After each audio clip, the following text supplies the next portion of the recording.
గ్రామీణ సడక్ యోజన కింద. ఇది రోడ్లు ఇబ్బంది పడుతున్నాం అని చెప్పి మనకు నిధులు లేని సమయంలో గత ప్రభుత్వం ఏం చేస్తుందో తెలుసు. ఆ నిధులన్నీ అడ్డగోలుగా వాడేస్తే రోడ్లు వేయలేకపోయారు.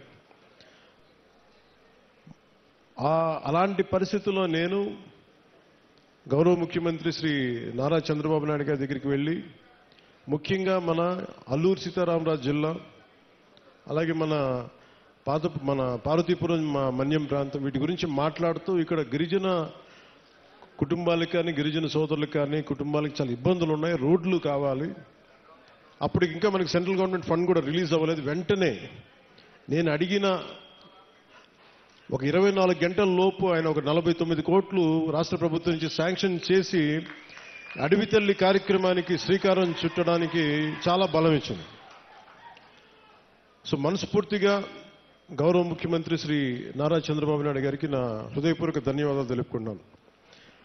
ఈ అడవి తల్లి బాట అంటే నేను దారిలో వస్తూ ఉంటే ఒక్కొక్క ఊర్లు ఎలా ఉన్నాయి అన్నీ చూసుకుంటూ ఉంటే మన విశాఖపట్నం ఎయిర్పోర్ట్లోంచి దిగి మన అరకుకు వస్తూ ఉంటే చుట్టూతా కొండలు, లోయ ప్రాంతం, జీడి తోటలు, టేకు వృక్షాలకి అల్లుకున్న తీగలు,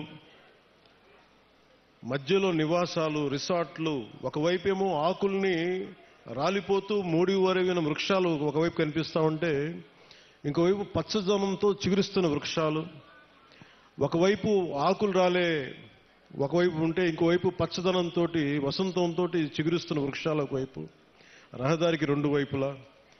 అలాగే ఒకవైపు పచ్చటి ఎట్లా ఉన్నాయంటే పట్టు మన చెట్లు బలంగా రాళ్లకి, రోడ్డుకి ఇరువైపున రాళ్లకి చెట్లు తమ బలమైన వేళ్లతో రహదారికి ఇరువైపులా ఉన్న రాళ్ల మీద పట్టు బిగించి తమ ఉనికిని బతికే హక్కుని చూపిస్తున్నాయి. అంటే అడవి తల్లి ఎంత బలమైందంటే అడవిని నమ్ముకుంటే మనకి బొవ్వ పెడద్ది, నీడనిస్తుంది, ఆధారం ఇస్తుంది. అలాంటి అడవి తల్లికి ఏం చేయగలం అనేది గుర్తుకి ఈ పథకానికి అడవి తల్లి బాట అనే పేరు పెట్టాం. అంటే మనకి అడవి తల్లి, నాకు అడవి మీద అత్యంత అపారమైన గౌరవం, అపారమైన ప్రేమ, ప్రకృతి మీద అపారమైన ఇష్టం. అలాంటి అడవి తల్లి బిడ్డలకి మేము ఈ రోజున అడవి తల్లి బాటకు శ్రీకారం చుట్టాం. మనస్ఫూర్తిగా మీ అందరికీ ఇక్కడికి వచ్చినందుకు మీ అందరికీ మరోమారు ధన్యవాదాలు తెలుపుకుంటా ఉన్నాను. దారిలో శంబాల్ నగరి దగ్గర నుంచి భవానీ నగరు, బొడ్డవర, వైకుంఠగిరి, కాశీపట్నం, అలాగే మన ఒక్కొక్కటి చూస్తే మనకి రిసార్ట్స్, ఒకవైపు చూస్తేనేమో సిల్వర్ ఓక్కి చుట్టేసిన మిరియాల పంట, ఇంకోవైపు ముతిగూడ పక్కన మనకు బొర్రా కేవులు, కటిక వాటర్ ఫాల్స్, అనంతగిరి, తట్టుగూడ, నూకాంబిక అమ్మవారి దేవాలయం, తాటిపాక జలపాతం, గాలికొండ వ్యూ పాయింట్, సుంకరమెట్ట ఆఫర్ ట్రైలు, ఇవన్నీ చూస్తూ ఉంటే చాలా అద్భుతమైన ప్రాంతం మన అరకు ప్రాంతం. దీన్ని బాగా సద్వినియోగం చేసుకోవాలి. ఇక్కడ టూరిజం బాగా రావాలి, టూరిజం డెవలప్ అవ్వాలి. ఇవన్నీ చూస్తున్నప్పుడు ఒకటే అనిపించింది, కూటమి ప్రభుత్వం తరఫు నుంచి మనం ఏం చేయగలం. ముందుగా జీవన శైలి మెరుగుపరచాలి, రోడ్లు బాగుండాలి. దాంట్లో భాగంగానే ఈ రోజున అంటే గత ప్రభుత్వానికి దీనికి ఒకటే తేడా ఏంటంటే, గత ప్రభుత్వం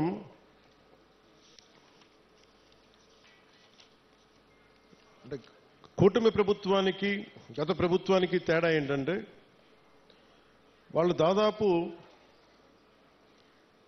లెస్ దెన్ 90 కిలోమీటర్స్ వేశారు.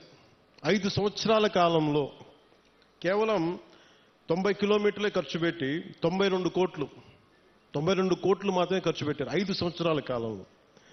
అదే కూటమి ప్రభుత్వం వచ్చిన సంవత్సరం లోపే ఇప్పటికీ మేము 1000-5000 కోట్లు పనులు మంజూరు చేశాం. ఇప్పటికీ ఎన్ని కిలోమీటర్లు? 1069 కిలోమీటర్లు. సరిగ్గా ఎప్పుడు ప్రారంభించాం? సంవత్సరం కూడా కాల, 4 నెలల క్రితం ప్రారంభిస్తే ఈ రోజున 1069 కిలోమీటర్ల పనులకి శ్రీకారం చుట్టాం. అంటే ఈ టెండర్స్ కూడా ఏదో ఇప్పుడు టెండర్స్ కూడా కాల్ ఫర్ చేశాం. ఇంకో వారం రోజుల్లో పనులు ప్రారంభమవుతాయి. ఏదో మాట్లాడి చెప్పి వెళ్ళిపోవటం కాదు, వారం రోజుల్లో పనులు ప్రారంభమవుతాయి.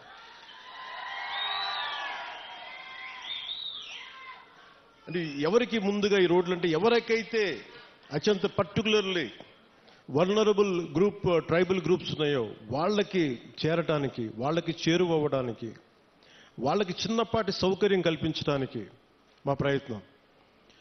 కూటమి ప్రభుత్వానికి ఇక్కడ ఓట్లు రాలేదు. ఓట్లు పడకపోయినా మీకు బాగోగులను చుట్టానికి మేము ఉన్నాం. ఇక్కడ ఓట్ల కోసం రాలేదు. ఓట్ల కోసమే అయితే నేను ఇక్కడ అరకు ఎంపీ గారి పేరు నేను చెప్పక్కర్లా, అరకు ఎమ్మెల్యే గారి పేరు నేను చెప్పక్కర్లా ఇక్కడ. కానీ ఇది ప్రభుత్వం, పార్టీలు మారుతూ ఉంటాయి, కొత్త ప్రభుత్వాలు వస్తుంటాయి, కానీ మనం ఎవరు శత్రువులం కాదు. మనందరం విభేదాలు ఉంటాయి, భావాలు అంటే వైరుధ్యమైన భావాలు ఉంటాయి తప్ప మనం ఎవరు కొట్టుకోవడానికి సిద్ధంగా మనందరం కలిపి ఎవరు ఏ పార్టీ అయినా సరే కూర్చొని అభివృద్ధికి శ్రీకారం చుట్టాలి. దాంట్లో భాగంగానే ఇక్కడ ఇందాక పంచాయతీ ప్రెసిడెంట్స్ అందరూ కొంతమంది మాట్లాడుతూ ఉంటే ఒకటే చెప్తున్నాను. మేము రాగానే 13,326 పంచాయతీలకి 100 రూపాయలు 300 రూపాయలు ఉన్నదాన్ని మేము 10,000 25,000 చేశాం. ఇన్ని సంవత్సరాల్లో 30-40 సంవత్సరాలు కాదు, గత స్వాతంత్రం వచ్చినప్పటి నుంచి ఎప్పుడు ఇంత డబ్బులు పెంచలే. అది ఎవరు కూడా, పంచాయతీలన్నీ గత ప్రభుత్వం పంచాయతీలు.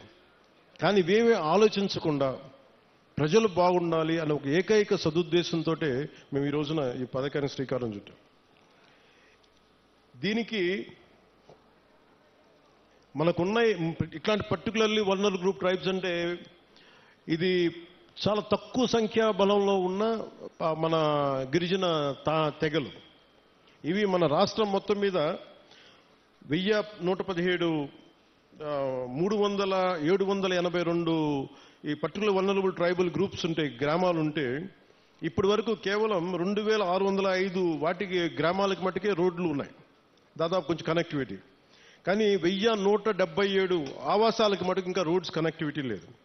సో వాటిని తీర్చడానికి, ఆ రోడ్లు కనెక్టివిటీని పెంచడానికి అడవి తల్లి బాట కార్యక్రమం కింద ఇప్పుడు మనం చేపట్టబోయే కార్యక్రమం 24-25కి 601 PVTG particularly vulnerable tribal groups ఆవాసాలకి 1069 కిలోమీటర్ల రోడ్లు కనెక్టివిటీని అందించడానికి 1005 కోట్లతోటి పనులు మంజూరు చేశాం. మిగిలిన ఇంకొక 576 ఆవాసాలకి రోడ్లు కనెక్టివిటీ వచ్చే కాలంలోనే, సమీప కాలంలోనే దశల వారీగా మేము అభివృద్ధి చేపడతాం. అలాగే 2000 దీంట్లో 1000 కోట్లు ఎలా వచ్చినాయంటే, ఒకటి రాష్ట్ర ప్రభుత్వం నుంచి 49 crores 49 కోట్లు గ్రాంట్ అయితే, మనకి ఎన్ఆర్జీఎస్ కింద జాతీయ ఉపాధి హామీ పథకం కింద దాదాపు మనం 400 కోట్ల రూపాయలు మన జాతీయ ఉపాధి హామీ పథకం కింద మనం దీన్ని ఖర్చు పెడుతున్నాం ఈ రోడ్లకి. అలాగే పిఎం జన్మన్ కింద 555.61 కోట్లతోటి 206 రోడ్లకి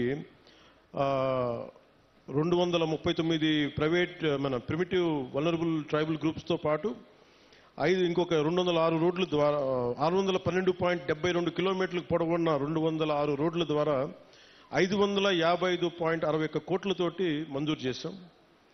ఇది మీకు ఇందాక చెప్పినట్టుగానే డబ్బులు ఎక్కడ ఖర్చు పెట్టాలి, ఎక్కడ ఖర్చు పెట్టకూడదన్న ఒక బాధ్యతతోటి కుటుంబ ప్రభుత్వం చాలా బాధ్యతగా ఉంటుంది. 175 స్థానాలకి 164 స్థానాలు గెలుచుకోగలిగాం. 21 ఎంపీస్ని కొట్టగలిగామంటే మీరు మా మీద పెట్టిన నమ్మకం.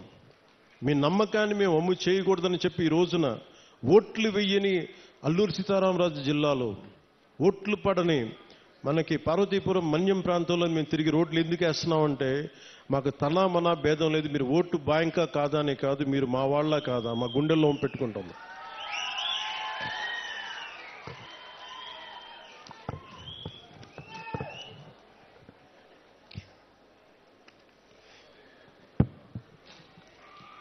అలా ఇందాక కోడి తెగకు చెందిన గిరిజన మహిళలు చేసిన దింసా నృత్యం చాలా అద్భుతంగా ఉంది. వారికి నా ప్రత్యేక ధన్యవాదాలు తెలియజేసుకున్నాను. అలాగే కువి లాంగ్వేజ్లో, కువి భాషలో నేను మాట్లాడాను. అంటే వాళ్ళు నేర్చుకొని కొంత అక్కడ పెద్దపాడుకు చెందిన శ్రీమతి మ్యాగీ గారు కొన్ని గ్రామ సమస్యలను దృష్టికి తీసుకొచ్చారు. అలాగే ప్రైమరీ స్కూల్లో పెద్దపాడు టీచర్ రంగయ్య గారు ప్రత్యేకించి పిల్లలకి ఎలా పాఠాలు చెప్తారో చెప్పి చాలా అద్భుతంగా